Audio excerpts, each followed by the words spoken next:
المحيض قل هو أذى فاعتزلوا النساء في المحيض إلى آخر الآية.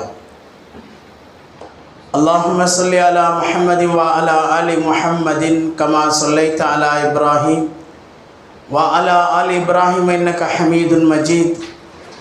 اللهم بارك على محمد وعلى آل محمد كما باركت على إبراهيم وعلى آل إبراهيم إنك حميد مجيد. أوصيكم عباد الله وإياي أولا بتقوى الله. அனைத்து புகழும் புகழ்ச்சியும் அகிலத்தை படைத்து பரிபாலித்து கொண்டிருக்கக்கூடிய அல்லாஹ் ஒருவனுக்கே உரித்தாக்கி அவனது சாந்தியும் சமாதானமும் சத்திய தூதர் முஹம்மது நபி ஸல்லல்லாஹு அலைஹி வஸல்லம் அவர்கள் மீதும் அவர்களின் வாழ்க்கை நெறிமுறைகளை பின்பற்றி வாழ்ந்த சத்திய சஹாபாக்கள், தாபியன்கள், தபா தாபியன்கள், நல்லடியார்கள், அல்லாஹ் நம் மீது கடமையாக்கிய இந்த ஜுமா தொழுகையை நிறைவேற்றுவதற்காக அவனுடைய இறை இல்லத்திலே ஒன்று கூடி இருக்கக்கூடிய நம் அனைவர்கள் மீதும் இன்னும் இந்த கடமையை நிறைவேற்றுவதற்காக வர இருக்கக்கூடிய அனைவர்கள் மீதும் என்றென்றும் நிலவட்டுமாக. வார்த்தைகளில் சிறந்தது அல்லாஹுடைய வார்த்தை என்றும் வழிகாட்டுதல்கள் சிறந்தது முஹம்மது நபி ஸல்லல்லாஹு அலைஹி வஸல்லம் அவர்களுடைய வழிமுறை என்றும் செயல்களில் மிக கெட்டது மார்க்கத்தில் பிதஅத்துகளை ஏற்படுத்துவது, மார்க்கத்தில் புதிதாக ஏற்படுத்தப்பட்ட ஒவ்வொன்றும் பிதஅத்துகள், ஒவ்வொரு பிதஅத்தும் வழிகேடுகள் அனைத்தும் உங்களை நரகத்தில் கொண்டு போய் சேர்த்துவிடும் என்று நபிகள் நாயகம் ஸல்லல்லாஹு அலைஹி வஸல்லம் அவர்கள் ஒவ்வொரு ஹுதுபாவின் ஆரம்பத்தில் நினைவுறுத்திய நபிமொழியை நானும் உங்களிடத்தில் நினைவு கூர்ந்தவனாக இந்த ஜுமாவினுடைய முதல் ஹுத்பாவை ஆரம்பம் செய்கிறேன். கண்ணியத்திற்குரிய சகோதர சகோதரிகளே, அல்லாஹுவால் ஏற்றுக்கொள்ளப்பட்ட ஒரு உன்னதமான எல்லா மனிதர்களுக்கும் எல்லா காலகட்டத்திலும் பின்பற்றக்கூடிய ஒரு மார்க்கத்திலே நாமெல்லாம் வாழ்ந்து கொண்டிருக்கிறோம். இப்படிப்பட்ட இந்த மார்க்கத்தில் இந்த உலகத்திலே படைக்கப்பட்டிருக்கக்கூடிய எல்லா மனிதர்களுமே அல்லாஹ்வினுடைய அடிமைகள்தான். அகில உலக மக்களுக்கெல்லாம் அருள்கொடை என்று இறைவன் திருமறை குர்ஆனிலே சிறப்பித்து சொல்லக்கூடிய முஹம்மது நபி ஸல்லல்லாஹு அலைஹி வஸல்லம் அவர்களை குறித்தும் அல்லாஹ் கூறுகிறான், அவர்களும் அல்லாஹ்வினுடைய ஒரு அடிமைதான். திருமறை குர்ஆனில் சூரத்துல் கஹ்ஃபினுடைய இறுதி வசனத்திலே அல்லாஹ் குறிப்பிடுகிறான், குல் நபியே நீர் கூறுவீராக, இன்னமா அன பஷரும் மிஸ்லுக்கும், நானும் உங்களை போன்ற ஒரு மனிதர் தான், யூஹா இலைய, எனக்கு வஹி அறிவிக்கப்படுகிறது. நான் ஒரு மனிதனாக இருந்தாலும் எனக்கும் உங்களுக்கும் மத்தியிலே என்ன வேறுபாடு வித்தியாசம் என்று சொன்னால், எனக்கு இறைவன் புறத்திலே இருந்து வஹி என்று சொல்லக்கூடிய இறை செய்தி வருகிறது. அது மட்டுமல்லாமல் அல்லாஹ்வின் தூதர் ஸல்லல்லாஹு அலைஹி வஸல்லம் அவர்கள் தன்னுடைய மரண தருவாயிலே சொன்ன வார்த்தைகளிலே ஒன்றுதான், ஃபகூலு அப்துல்லாஹி வ ரசூலுஹு லா தத்ரூனி கமா அத்ரத்தின் நசாரா, மரியமுடைய மகன் ஈசாவை வரம்பு மீறி புகழ்ந்ததைப் போல நீங்கள் என்னை வரம்பு மீறி புகழாதீர்கள். ஃபகூலு அப்துல்லாஹி வ ரசூலுஹு, அல்லாஹ்வினுடைய அடிமை என்றும் அவனுடைய தூதர் என்றும் சொல்லுங்கள். இப்படி இறை தூதர் ஸல்லல்லாஹு அலைஹி வஸல்லம் அவர்கள் அல்லாஹ்வினுடைய அடிமை என்பதை பறைசாற்றக்கூடிய எத்தனையோ செய்திகளை ஹதீஸ் கிரந்தங்களிலே நாம் பார்க்கலாம். ஆனால் இந்த இஸ்லாமிய மார்க்கத்தில் தீண்டாமை என்பதோ அல்லது மக்கள் மத்தியிலே பாகுபாடுகள் பார்ப்பதோ, ஏழை பணக்காரன் என்கிற வித்தியாசமோ, பாரம்பரியத்தால் குடும்பத்தால் நான் சிறந்தவன் மற்றவர்கள் தாழ்ந்தவர்கள் என்றோ இப்படி எந்த பாகுபாடும் இஸ்லாமிய மார்க்கத்திலே கிடையாது. உலக மக்களெல்லாம் இந்த இஸ்லாமிய மார்க்கத்தை திரும்பி பார்க்கக்கூடிய அளவிற்குண்டான ஒரு சூழலுக்கு மிக முக்கியமான ஒரு காரணம் தீண்டாமை என்பது இந்த மார்க்கத்தில் கிடையாது. இந்த மார்க்கத்தில் எவ்வளவு பெரிய ஒரு பதவியை வகிக்கக்கூடிய ஒரு நபராக இருந்தாலும் அல்லது இந்த இந்திய தேசத்தை ஆட்சி செய்யக்கூடிய ஒரு நபராக இருந்தாலும், யாராக இருந்தாலும் இறைவனுக்கு முன்னால் அவர்கள் அடிமைகள் தான். இறைவனுக்கென்று செய்ய வேண்டிய கடமையை நிறைவேற்றும் பொழுது யாராக இருந்தாலும் முதலிலே வரக்கூடியவர்களுக்கு தான் முன் வரிசையிலே இடம், தாமதமாக வரக்கூடியவர்களுக்கு அதற்கு அடுத்த வரிசையிலே தான் இடம் என்பதை இஸ்லாமிய மார்க்கம் பல இபாதத்துகள் மூலம் பறைசாற்றக்கூடிய பல நிகழ்வுகளை கண்ணுக்கு முன்னால் இன்றைக்கு நாம் கண்டு கொண்டு வருகிறோம். கண்ணியத்துக்குரியவர்களே, இதை எதற்காக நான் சொல்கிறேன் என்றால், ஏற்ற தாழ்வுகள் என்பது ஆண் பெண்களுக்கு மத்தியிலே கிடையாது, அல்லது மனிதர்களுக்கு மத்தியிலே பாகுபாடுகள் என்பது கிடையாது என்பதை குறித்து பல செய்திகளை பார்க்கலாம். பிலால் ரலியல்லாஹு அன்ஹு அவர்கள் ஒரு கருப்பின அடிமையாக இருந்தவர்கள். அதாவது மக்கமா நகரத்தினுடைய சந்தையிலே எப்படி காய்கறிகளை போய் நாம் வாங்குகிறோமோ, ஆடு மாடுகளை வாங்குகிறோமோ, அதே போல் சந்தையிலே அடிமைகளாக விற்கப்பட்டவர் பிலால் ரலியல்லாஹு அன்ஹு அவர்கள். அப்படிப்பட்ட பிலால் இந்த மார்க்கத்தை ஏற்றுக்கொண்டவுடன் லா இலாஹ இல்லல்லாஹ் முஹம்மது ரசூலுல்லாஹ் என்கிற இந்த கலிமாவை சொன்னவுடன் இஸ்லாம் அவருக்கு ஒரு அந்தஸ்தை வழங்கியது. அதான் சொல்லக்கூடிய, பாங்கு சொல்லக்கூடிய இடத்திலே வைத்து இஸ்லாம் அவரை அழகு பார்த்தது. மக்களுடைய பார்வையில் வெறுப்பிற்குரிய, மக்களுடைய பார்வையில் முகம் சுளிக்கக்கூடிய அளவிற்கு ஒரு நிறமுடைய, ஒரு குலத்தால் பெருமை பேச முடியாத அளவிற்கு உண்டான இருந்த அந்த பிலால் அவர்களை இஸ்லாமிய மார்க்கம் கலிமாவை ஏற்றுக்கொண்ட அபூபக்கர் சித்திக் ரலியல்லாஹு அன்ஹு அவர்களாக இருந்தாலும் சரி, அல்லது குறைஷிகளில் பெருந்தலைவராக இருக்கக்கூடிய அபூ சுஃபியானாக இருந்தாலும் சரி, பிலாலாக இருந்தாலும் எல்லோரும் அல்லாஹ்வினுடைய அடிமைகள் தான். இங்கே எந்த பாகுபாடும் கிடையாது என்பதை பறைசாற்றக்கூடிய மார்க்கம் இஸ்லாமிய மார்க்கம்.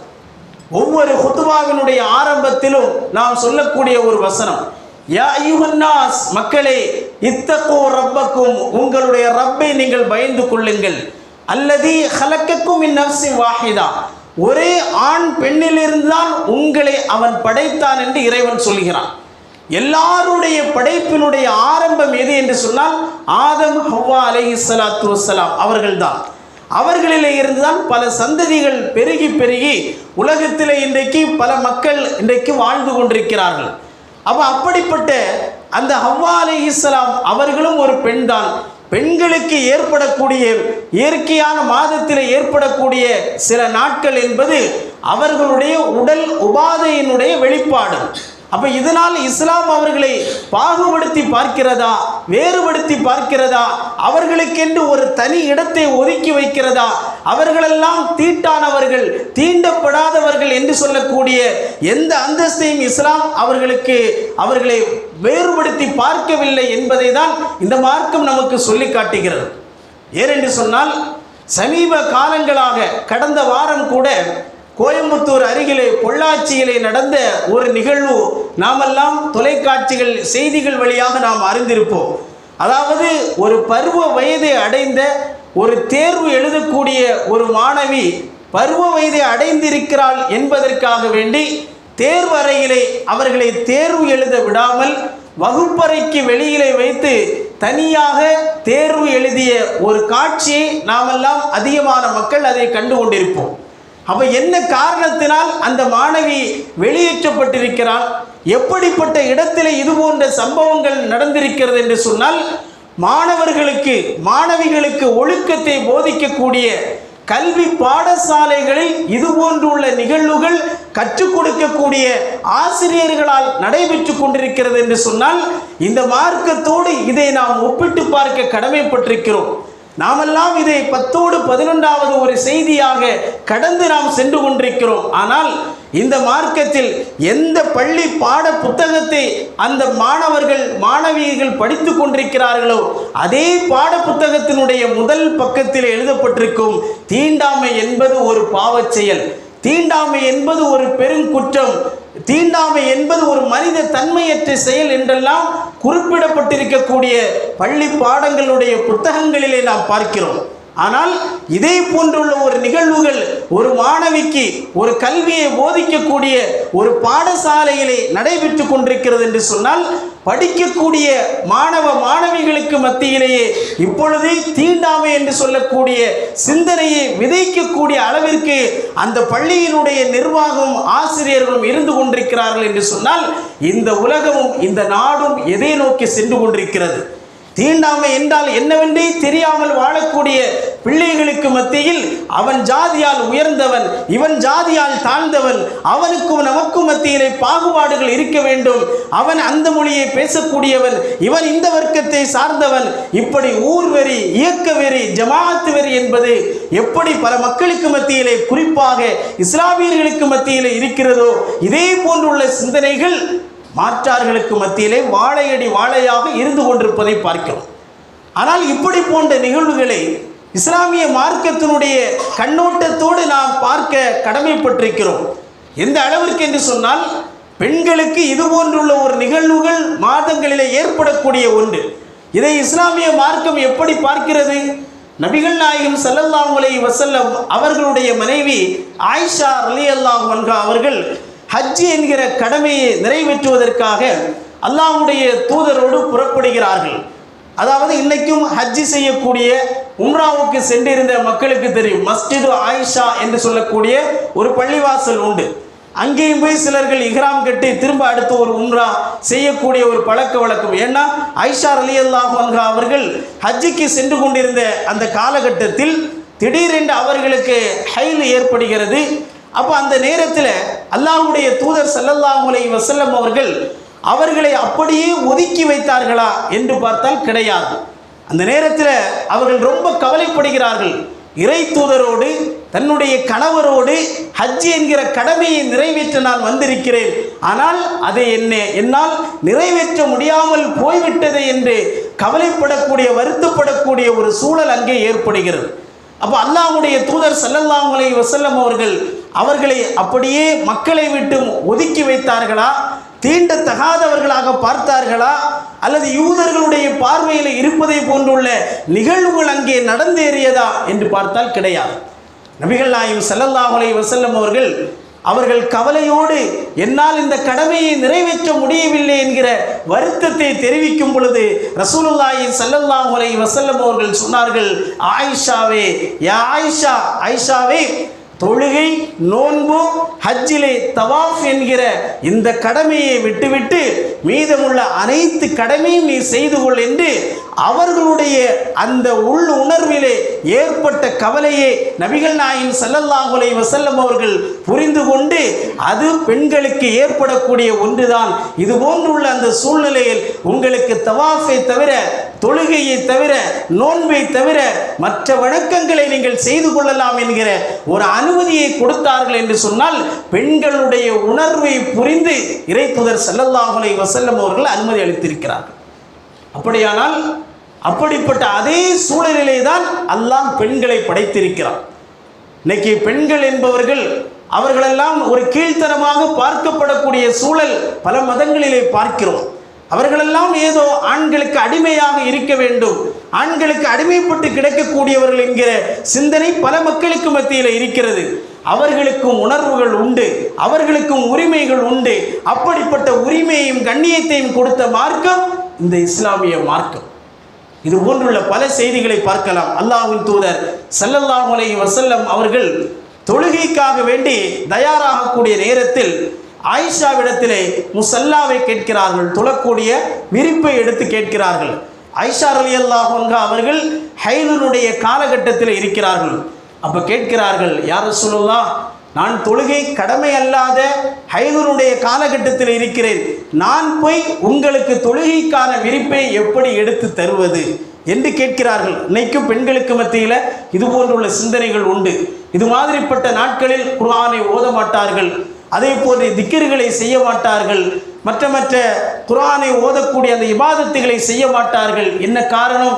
அது ஏதோ பெரிய ஒரு பாவத்தை போன்று. ஆரம்பத்தில் நான் கூறியிருக்கிறேன், தொழுகை, நோன்பு, தவாஃபை தவிர மற்ற எல்லா வணக்கங்களையும், இறைவனை திக்ரு செய்வது, குர்ஆனை ஓதுவது போன்றுள்ள அந்த இபாதத்துகளை செய்திருக்கிறார்கள் என்று ஹதீஸ் கிரந்தங்களில் நாம் பார்க்கிறோம். அப்போ இந்த முசல்லாவை அல்லாஹுடைய தூதர் அவர்கள் கேட்கும் பொழுது ஆயிஷா ரலியல்லாஹு அன்ஹா அவர்கள் சொன்னார்கள், என்னுடைய கரத்தால் நான் இப்படிப்பட்ட சூழலிலே இருக்கும் பொழுது அதை எப்படி நான் எடுத்து தருவேன் என்று கேட்டவுடன் ரசூலுல்லாஹி ஸல்லல்லாஹு அலைஹி வஸல்லம் அவர்கள் சொன்னார்கள், உன்னுடைய கையில் தீட்டு இல்லையே, உன்னுடைய கையில் தீட்டு இல்லையே, நீ அப்படிப்பட்ட ஒரு பெண் அல்ல, அதை நீ எடுத்து தா என்று அது மாதிரிப்பட்ட கால சூழ்நிலையிலும் அவர்களுடைய உணர்வுகளை புரிந்து அல்லாஹுடைய தூதர் ஸல்லல்லாஹு அலைஹி வஸல்லம் அவர்கள் நடந்திருக்கிறார்கள் என்பதை நாம் பார்க்கிறோம். இப்படி இது யாருடைய பழக்க வழக்கம்? இப்படி ஒதுக்கி வைப்பது அல்லது அவர்களுடன் எந்த ஒரு உறவாடலும் இல்லாமல் இருப்பது, ஒரு தீட்டாக அந்த பெண்களை பார்ப்பது, இது யாருடைய செயல் என்று சொன்னால் யூதர்களுடைய வழக்க முறை, யூதர்களுடைய வழிமுறை. நம்முடைய இஸ்லாமிய சமூகத்திலும் அந்த வழிமுறைகள் இன்றைக்கும் இருந்து கொண்டிருக்கிறது. யூதர்கள் என்ன செய்வார்கள்? அவர்களுடைய பெண்களுக்கு இது போன்றுள்ள அந்த நிகழ்வுகள் ஏற்படக்கூடிய நேரத்தில் சாப்பிடுவதற்கென்று தனி ஒரு தட்டை வைத்திருப்பார்கள். அவர்கள் அந்த மாதிரிப்பட்ட நாட்களில் தனியாக அவர்கள் தங்க வேண்டும் என்று ஒதுக்குப்புறமாக ஒரு இடம், அவர்களோடு எந்த ஒரு உறவாடுதலும் இருக்காது, அவர்களிடத்திலே பேச மாட்டார்கள். ஏதோ ஒரு தீண்டத்தகாத ஒருவரை பார்ப்பதை போல உள்ள பார்வை என்பது யூதர்களிடத்தில் இருந்தது. இது போன்றுள்ள ஒரு சூழ்நிலையில் இரண்டு நபித்தோழர்கள், அப்பாத் இப்னு பிஷர், இது போன்றுள்ள உர்வா இப்னு என்று சொல்லக்கூடிய ஒரு நபித்தோழர், இந்த இரண்டு நபித்தோழரும் அவர்கள் சொன்னார்கள், யா ரசூலுல்லாஹ், பெண்களுக்கு இப்படிப்பட்ட மாதவிலக்கு ஏற்படக்கூடிய நேரத்தில் யூதர்கள் செய்வதைப் போல நாமும் அவர்களை ஒதுக்கி வைக்கலாமே என்று கேட்கிறார்கள். ரசூல் ஸல்லல்லாஹு அலைஹி வஸல்லம் அவர்களுடைய முகம் சிவக்கக்கூடிய அளவிற்கு அல்லாஹுடைய தூதர் அவர்களுடைய அந்த செயல் அங்கே வெளிப்படுகிறது. இதை பார்த்து புரிந்த அந்த இரண்டு நபித்தோழர்களும் அல்லாஹுடைய தூதரிடத்திலே தெரியாமல் நான் இப்படிப்பட்ட ஒரு கேள்வியை கேட்டுவிட்டோமே என்று சொல்லி அவர்கள் அந்த நேரத்திலே கவலை அடைகிறார்கள். அதற்கு பிறகு இறை தூதர் ஸல்லல்லாஹு அலைஹி வஸல்லம் அவர்கள் அதை கண்டித்து அது யூதர்களுடைய வழிமுறை என்று சொன்னார்கள். அதற்கு பிறகு இந்த இரண்டு நபித்தோழரும் நபி ஸல்லல்லாஹு அலைஹி வஸல்லம் அவர்கள் என் மீது கோபப்படக்கூடிய அதே நிலையில் இருக்கிறார்களா என்பதை அறிந்து கொள்வதற்காக வேண்டி நாங்கள் இருவரும் பாலை கொடுத்து அனுப்பினோம். அல்லாஹ்வுடைய தூதர் அவர்கள் அந்த பாலை அறிந்தினார்கள். அதை கொண்டு நாங்கள் புரிந்து கொண்டோம், இறை தூதர் எங்கள் மீது அவர்களுக்கு ஏற்பட்ட அந்த கோபம் இல்லை என்பதை நாங்கள் அறிந்து கொண்டோம் என்பதை சொல்லுகிறார்கள். சொல்லக்கூடிய இந்த செய்திகள் எல்லாம் திர்மிதி, புகாரி, முஸ்லிம் போன்ற ஹதீஸ் கிரந்தங்களில் பதிவு செய்யப்பட்டிருக்கக்கூடிய நிகழ்வு. இப்படி ஏராளமான சான்றுகளை இஸ்லாமிய வரலாறுகளை நாம் பார்க்கலாம். இதை எதற்காக சொல்லுகிறேன் என்றால், இன்றைக்கு ஒரு பள்ளி மாணவிக்கு அப்படிப்பட்ட பிள்ளைகளுக்கு மத்தியில் எந்த பாகுபாடும் பார்க்கக்கூடாது, எல்லோரும் இறைவனுடைய அடிமைகள், ஒன்றே குலம், ஒருவனே தெய்வன் என்கிற அந்த சிந்தனையை போதிக்கக்கூடிய மார்க்கம் இஸ்லாமிய மார்க்கம். ஆனால் இதை பற்றி பல மக்கள் பேசுகிறார்கள். செயல் ரீதியாக பார்த்தால் இது போன்றுள்ள செயல்கள் இன்றைக்கு நடைபெற்று கொண்டிருப்பதை பார்க்கிறோம். இதை ஏன் வேதனையோடு நாம் நினைத்து பார்க்க வேண்டும் என்று சொன்னால், ஒரு கல்வியை போதிக்கக்கூடிய, பிள்ளைகளுடைய எதிர்காலத்தை முடிவெடுக்கக்கூடிய ஆரம்ப காலகட்டத்தில், அதாவது பெற்றோர்களை விட தன்னுடைய ஆசிரியர்கள் அந்த பாடசாலைகளுடன் தான் பிள்ளைகளுடைய தொடர்புகள் அதிகமாக இருக்கிறது. அப்படிப்பட்ட பிஞ்சு பருவத்திலேயே இது போன்றுள்ள சிந்தனையை நடத்தக்கூடிய ஆசிரியர்களும் பள்ளி பாடசாலைகளும் நிர்வாகமும் இந்த பிஞ்சு பருவத்திலேயே உள்ளத்திலே விதைக்கிறது என்று சொன்னால், இது போன்றுள்ள நிகழ்வுகள் அதாவது கண்டிக்கப்பட வேண்டிய ஒரு செயல் என்பதை நாம் அனைவரும் அறிந்து கொள்ள கடமைப்பட்டிருக்கிறோம். எனவே அப்படிப்பட்ட இந்த மார்க்கத்தில் ஆண் பெண் என்கிற வித்தியாசம் என்பது கிடையாது. எல்லோரும் அல்லாஹ்வினுடைய அடிமைகள். அல்லாஹ் சொல்கிறான், நீங்கள் ஜாதியால், அதாவது இன்றைக்கு குலத்தால் பலர்கள் பெருமை பேசிக் கொண்டிருப்பதை பார்க்கிறோம், அல்லது ஊரால், இயக்கத்தால் வெறியோடு இருப்பதை பார்க்கிறோம், உயர்ந்தவன் தாழ்ந்தவன் என்கிற வித்தியாசத்தோடு இருப்பதை பார்க்கிறோம். தீண்டாமை என்பது இஸ்லாத்தில் கிடையாது. ஆனால் அதே செயல் பல இஸ்லாமியர்களிடத்திலும் இருப்பதை பார்க்கிறோம். அல்லாஹ் ரப்பல் ஆலமீன் சொல்கிறான், உங்களில் சிறந்தவர் யார் தெரியுமா? அந்த குடும்பத்தை நான் சார்ந்தவன், இந்த ஊரை சார்ந்தவன், இப்படிப்பட்ட செல்வம் எனக்கு இருக்கிறது, என்று பெருமை பேசக்கூடியவன் அல்ல. இன்ன அக்ரமக்கும் இந்தல்லாஹி அத்காக்கும், உங்களிலே கண்ணியத்திற்குரியவர் சிறப்பிற்குரியவர் யார் என்று சொன்னால் இறையச்சமுடையவர்கள் என்று அல்லாஹ் ரப்புல் ஆலமீன் குறிப்பிடுகிறான். எனவே கண்ணியத்திற்குரிய சகோதர சகோதரிகளை, இஸ்லாமிய மார்க்கம் நமக்கு சொல்லக்கூடிய அடிப்படையான ஒரு செய்தி, நாம் எல்லோரும் அல்லாஹ்வினுடைய அடிமைகள் தான். நமக்கு மத்தியிலே எந்த பாகுபாடும் வித்தியாசமும் பார்க்காமல் எல்லா நேரங்களிலும் அல்லாஹ்வுடைய தூதர் அவர்கள் சொன்னதைப் போல வகூனு இபாதல்லாஹி இஹ்வானா, அல்லாஹ்வினுடைய அடியார்களாக சகோதரர்களாக நீங்கள் இருங்கள் என்று இறைத்தூதர் ஸல்லல்லாஹு அலைஹி வஸல்லம் அவர்கள் சொல்லி காட்டுகிறார்களே, அந்த அடிப்படையில் அப்படிப்பட்ட சிந்தனையோடு எந்த வித்தியாசமும் பார்க்காமல் எப்படி நாம் ஒரு உயிருள்ள மனிதர்களாக நமக்கென்று பல உணர்வுகள் இருக்கிறதோ அதே போன்று பெண்களுக்கும் அப்படிப்பட்ட உணர்வுகளும் அவர்களும் ஒரு உயிருள்ள ஒரு நபர்கள்தான் என்கிற சிந்தனையோடு ஒரு கண்ணியத்தோடு பார்க்கப்பட வேண்டிய ஒரு சூழல் இஸ்லாமிய மார்க்கம்தான் அப்படிப்பட்ட ஒரு நிலைமையை உருவாக்கி இருக்கிறது. எனவே படைத்த இறைவனுக்கு முன்னால் நாம் அனைவரும் அடிமைகள், நாம் எல்லோரும் ஒரே இறைவனை நாம் வணங்கிக் கொண்டிருக்கிறோம் என்கிற சிந்தனையோடு வாழ்ந்து யாரையும் ஏளனமாக தரக்குறைவாக பார்க்காமல் எல்லோரும் நான் எப்படி இந்த உலகத்திலே வாழ்கிறேனோ, எனக்கு எப்படி பல உணர்வுகள் இருக்கிறதோ அதுபோன்றுதான் அவனுக்கும் இருக்கும் என்கிற சிந்தனையோடு வாழ்வதற்கு நாம் கடமைப்பட்டிருக்கிறோம். எல்லாம் வல்ல அல்லாஹ் ரப்புல் ஆலமீன் அப்படி இறைவன் நேசிக்கக்கூடிய அடியார்களாக இந்த உலகத்திலே வாழ்வதற்கு வல்ல இறைவன் அருள் புரிவானாக. வ ஆகிரு தஅவானா அனில் ஹம்துலில்லாஹி ரப்பில் ஆலமீன்.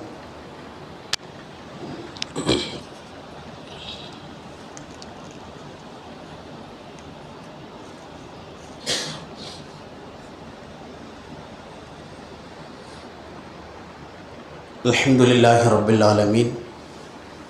வஸ்ஸலாத்து வஸ்ஸலாமு அலா அஷ்ரஃபில் அன்பியா வல் முர்சலீன் வ அலா ஆலிஹி வ ஸஹ்பிஹி அஜ்மஈன்.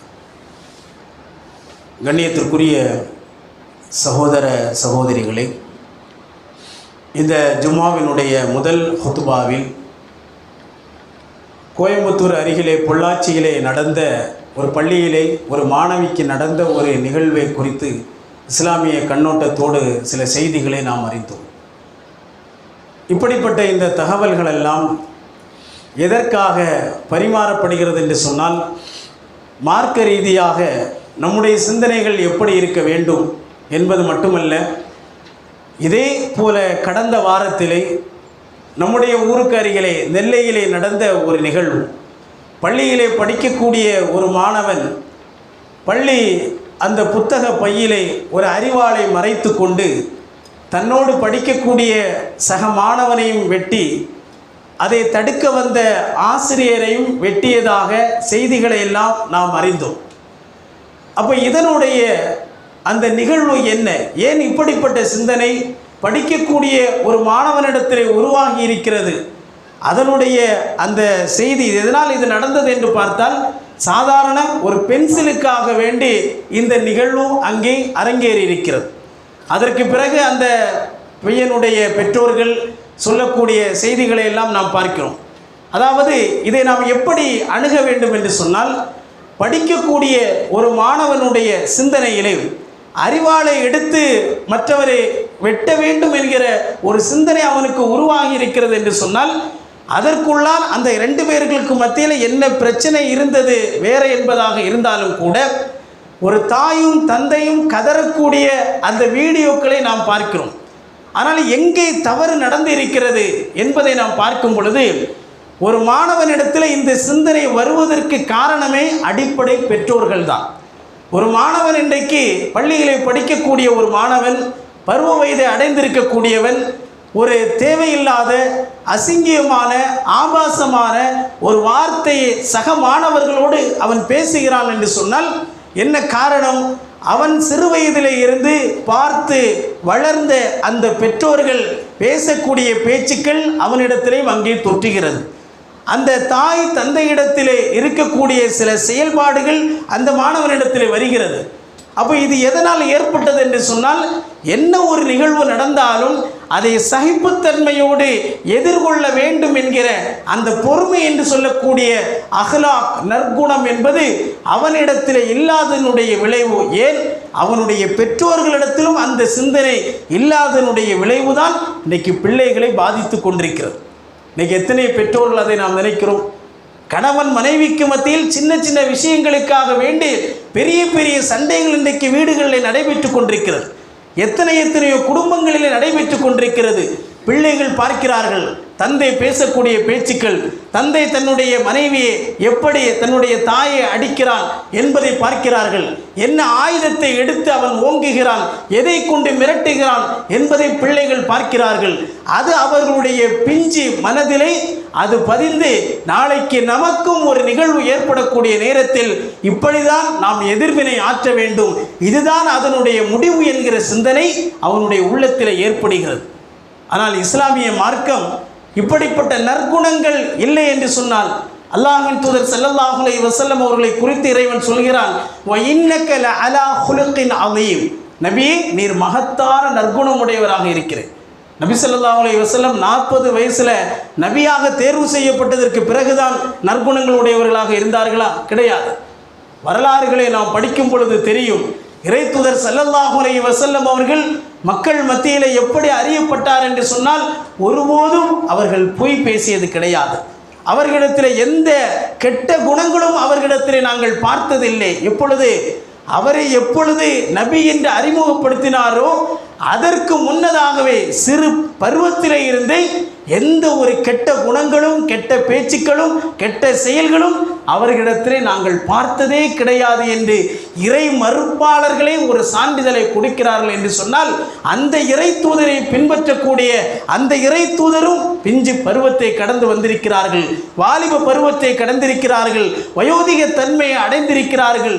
அவர்களுடைய வாழ்நாளில் இப்படி ஒரு சிறப்பிற்குரிய அகில உலகம் போற்றக்கூடிய ஒரு உத்தம மனிதராக வாழ்ந்திருக்கிறார்கள் என்று சொன்னால், அஹ்லாக் என்பது மிக முக்கியம், நற்குணங்கள் என்பது மிக முக்கியம். அதை ஒவ்வொரு பெற்றோர்களும் தங்களுடைய பிள்ளைகளுக்கு போதிக்க வேண்டும். அந்த கடமையை மறந்து இன்றைக்கு பல பெற்றோர்கள் நாம் வாழ்ந்து கொண்டிருக்கிறோம். இன்றைக்கு எதை பற்றி நாம் யோசிக்கிறோம்? பிள்ளை 10ஆம் வகுப்பு முடித்தால் அடுத்து எந்த குரூப்பை தேர்வு செய்ய வேண்டும், 12ஆம் வகுப்பை முடித்தால் அவனுக்கு அடுத்து காலேஜில் எந்த கோர்ஸில் அவனை சேர்க்க வேண்டும், அவனுடைய எதிர்காலத்தை பற்றி நாம் யோசிக்கிறோம். ஆனால் அவனிடத்திலே நல்ல குணங்கள் இருக்கிறதா, இந்த மார்க்க சிந்தனையோடு அவன் வாழ்கிறானா என்கிற சிந்தனை இன்றைக்கு எத்தனை பெற்றோர்கள் நாம் நினைத்து பார்க்கிறோம்? கிடையவே கிடையாது. ஒரு காலகட்டத்துக்கு பிறகு புலம்புகிறோம், என்னுடைய பிள்ளையை நான் அப்படியெல்லாம் படிக்க வச்சேன் எடுத்தேன், ஆனால் இன்றைக்கி என்னை திரும்பி கூட பார்ப்பது கிடையாது. முதியோர் இல்லத்தில் இன்றைக்கு நான் தனியாக குடும்பங்கள் இருந்தும் இல்லாததைப் போல வாழ்ந்து கொண்டிருக்கிறேன் என்று புலம்பக்கூடிய பல மக்களை பார்க்கிறோம். எத்தனையோ பிள்ளைகள் இன்றைக்கு பெற்றோர்கள் இல்லாமல் வாழ்ந்து கொண்டிருக்கிறார்கள். அவர்களுக்கு மத்தியிலே அல்லாஹ் ரப்பல் ஆலமீன் நம்முடைய பிள்ளைகளை யத்தீமாக ஆக்காமல் எல்லா விதமான தேவைகளையும் செய்யக்கூடிய அளவிற்குண்டான ஒரு சூழலை இறைவன் நமக்கு தந்திருக்கிறான் என்று சொன்னால், பெற்றோர் தாய் தந்தை என்கிற அந்த பொறுப்பை உணர்ந்து நல்ல ஒரு அகலாக்கை அவர்களுக்கு கொடுத்திருக்கிறோமா என்பதை எத்தனை பெற்றோர்கள் நாம் யோசிக்கிறோம்? சர்வ சாதாரணமாக இன்றைக்கு தந்தை மகனை பார்த்து தகாத வார்த்தையால் பேசுகிறார். அதே போல மகனும் தந்தையே ஏதோ ஒரு சக நண்பரை பேசுவதை போல பேசுகிறான். ஒரே வீட்டுக்குள்ளே நடக்கக்கூடிய நிகழ்வு. அப்போ என்ன காரணம்? எங்கே தவறு நடந்து கொண்டிருக்கிறது? நாம் ஏன் இன்று வரைக்கும் இப்படி இருந்து கொண்டிருக்கிறோம்? தந்தை என்கிற அடிப்படையில், ஒரு தாய் என்கிற அடிப்படையில் என்னுடைய கடமையை மறந்து நான் வாழ்கிறேனே, நாளை மறுமையிலே ரப்பு என்னை விசாரிப்பானே, உனக்கு அமானிதமாக ஒரு குழந்தையை நான் தந்தேனே, அதை நீ எப்படி வளர்த்து ஆளாக்கினாய், என்ன கல்வியை நீ கொடுத்தாய், ஒழுக்கமுள்ள கல்வியை நீ கொடுத்தாயா என்று நாளை மறுமையிலே விசாரிக்கும் பொழுது நாம் என்ன பதிலை சொல்லப் போகிறோம் என்பதை நினைத்து பார்க்க வேண்டும். பருவ வயதை அடைந்த எத்தனையோ பிள்ளைகள் கடமையான இபாதத்துகளை நிறைவேற்றாமல் விடுமுறை நாட்களிலே சுபுஹ் தொழுகை முதல் எந்த தொழுகையும் இல்லாமல் விளையாட்டும் தூக்கத்திலே இருந்து கொண்டிருப்பதை பார்க்கிறோம். தன்னுடைய பிள்ளை சக மாணவன் பள்ளியிலே ஆடுகிறான் பாடுகிறான் என்பதற்காக சிறிய வயதுதானே அவனும் ஆடட்டும் அவனும் பாடட்டும் என்று சொல்லி எத்தனையோ தாய் தந்தைகள் அனுமதி கொடுத்து அதே பிள்ளைகள் வளர்ந்ததற்கு பிறகும் அதே சூழ்நிலையோடு வாழ்வதை பார்க்கிறோம். நம்முடைய பார்வையில் சின்ன பிள்ளைகள் தானே, நம்முடைய பார்வையில் நமக்கு எப்போவுமே நம்முடைய குழந்தைகள் 40-50 வயதை அடைந்தாலும் நமக்கு குழந்தைகள் தான். ஆனால் அவனுடைய எதிர்காலம் எப்படி இருக்கும்? நாம் இல்லாமல் போனால் அவனுடைய சூழ்நிலைகள் எப்படி இருக்கும்? அந்த நேரத்தில் அவனுக்கு நல்லது கெட்டதை சொல்லிக் கொடுப்பது யார் என்பதை எத்தனை தாய் தந்தைகள் இன்றைக்கு உணர்ந்து நாம் நடக்கிறோம். எனவே கண்ணியத்திற்குரியவர்களே, இது போன்றுள்ள ஒரு சிந்தனை படிக்கக்கூடிய ஒரு மாணவனிடத்தில் ஏற்பட்டிருக்கிறது என்று சொன்னால், அந்த தாய் தந்தையிடத்திலே சகிப்புத்தன்மை என்பது இல்லாதனுடைய விளைவு அதே சூழ்நிலை இன்றைக்கு அந்த மகனையும் பாதித்திருக்கிறது. பொறுமை என்று சொல்லக்கூடிய பண்பு இல்லாதனுடைய விளைவு ஒரு செயலை செய்ததற்கு பிறகு மொத்த குடும்பமுமே வருத்தப்படக்கூடிய ஒரு நிலைக்கு இன்றைக்கு தள்ளப்பட்டிருக்கிறார்கள். இது போன்ற நிகழ்வுகளை எல்லாம் படிப்பினையாக நாம் எடுக்க வேண்டும். நமக்கென்று அமானிதமாக வழங்கப்பட்டிருக்கக்கூடிய பிள்ளைகளுக்கு ஒரு பிஞ்சு பருவத்திலே இருந்தே ஒழுக்கமுள்ள நல்ல கல்வியை நாம் கொடுத்திருக்கிறோமா? பள்ளியிலே படிக்க வைப்பது மட்டுமல்ல, இறைவனுடைய வேதத்தை ஓதக்கூடிய அளவிற்கு என்னுடைய பிள்ளையை நான் உருவாக்கி இருக்கிறேன், அவனுக்காக சொத்தை சேர்த்து வைத்திருக்கிறேன், அதை செய்கிறேன், இதை செய்கிறேன் என்று பெருமை பேசிக்கொள்ளாமல் ஒழுக்கமுள்ள ஒரு நல்ல ஒரு பொறுப்பை நிறைவேற்றக்கூடிய அளவிற்குண்டான ஒரு தந்தையாக தாயாக நான் இருக்கிறேனா? என்னுடைய மகன் என்னுடைய மகள் யாரோடு பேசுகிறார்கள், யாரோடு பழகுகிறார்கள், அவனுடைய பழக்க வழக்கங்கள் என்ன? ஒரு நாளைக்கு அவனுடைய பேச்சு மாறுபடக்கூடிய நேரத்திலே இது எதனால் ஏற்பட்டது என்று என்றைக்காவது நாம் யோசித்திருக்கிறோமா? அது ஏதோ சாதாரணமாக நாம் கடந்து சென்று கொண்டிருக்கிறோம். ஒரு கட்டத்தில் இது போன்ற ஒரு நிகழ்வுகள், அல்லாஹ் நம்மை பாதுகாக்க வேண்டும், நிகழ்வுகள் ஏற்படக்கூடிய நேரத்தில் அங்கே கொதித்து எழுது எந்த பிரயோஜனமும் கிடையாது, வருத்தப்பட்டு எந்த பிரயோஜனமும் கிடையாது. எனவே இறைவர் நமக்கு தந்திருக்கக்கூடிய அந்த வாய்ப்புகளை முறையான கல்வியை நல்ல அகலாக்குடையவர்களாக, நல்ல இபாதத்துகளை கொண்டவர்களாக, இறை வேதத்தோடு தொடர்புடைய மக்களாக நம்முடைய பிள்ளைகளை நாம் உருவாக்க வேண்டும். ஒரு சிறந்த தந்தை யார் என்று சொன்னால், தன்னுடைய பிள்ளைகளுக்கு நல்ல ஒரு ஒழுக்கமுள்ள கல்வியை கொடுப்பவர்கள்தான் சிறந்த தந்தை என்று நபிகள் நாயகம் ஸல்லல்லாஹு அலைஹி வஸல்லம் அவர்கள் சொன்னார்கள். இந்த உலகத்திலே கொடுக்கக்கூடிய செல்வங்களிலேயே மிகச்சிறந்த செல்வம் எது என்று சொன்னால், கோடி ரூபாய் என்பது அல்ல, பல பிளாட்டுகள் வாங்கி போட்டிருப்பது அல்ல, பல வாகனங்களை வைத்திருப்பது அல்ல, ஒழுக்கமுள்ள கல்வியை கொடுப்பதுதான் சிறந்த செல்வம் என்று அல்லாஹ்வுடைய தூதர்கள் சொல்லியிருக்கிறார்கள். அந்த அடிப்படையில் அமானிதமாக பெற்றிருக்கக்கூடிய அந்த குழந்தைகளுக்கு நல்ல கல்வியை கொடுக்கக்கூடிய பெற்றோர்களாக, நல்ல அஹ்லாக்குகளுடன் அந்த பிள்ளைகளை வளர்த்து ஆளாக்கக்கூடிய பெற்றோர்களாக நாம் மாற வேண்டும். வல்ல இறைவன் அதற்கு அருள் புரிவானாக. அல்லாஹும்ம அஇஸ்ஸல் இஸ்லாம் வல் முஸ்லிமீன் வஅதில் ஷிர்க வல் கஃபரத வல் முஷ்ரிகீன் ஃபன்சுர்னா அலல் கௌமில் காஃபிரீன்.